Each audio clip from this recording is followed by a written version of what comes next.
My name's Angela Franks. I'm a professor of theology here in the Boston area. Okay, and Dr. Franks, you've been teaching for roughly 20 years on these issues.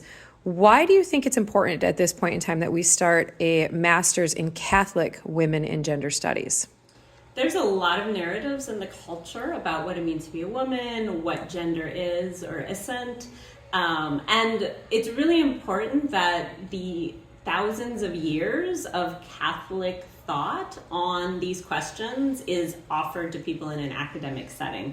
It's really important to be able to analyze the proposals out there that often are very technical and very academic, to have the support of an academic setting to analyze those, but coming from a Catholic viewpoint.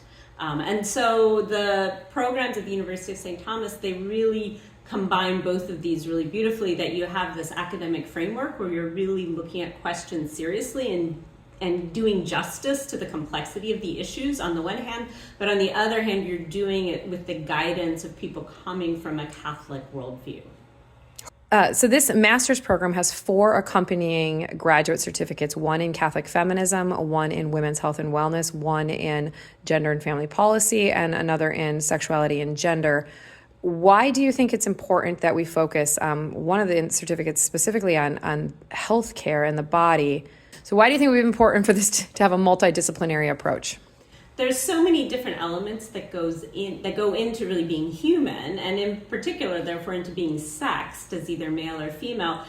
It's not simply an intellectual reality, it's not simply a bodily reality, because the human person is this nexus of body and spirit that makes us very complicated. And so there's a lot of different levels to explore, and there's a lot of human and academic disciplines that explore each of these levels. And as people, I'm sure, know from just being a literate person paying attention, that a lot of these academic disciplines are exploring these questions in really unhelpful ways. They're often very reductionistic.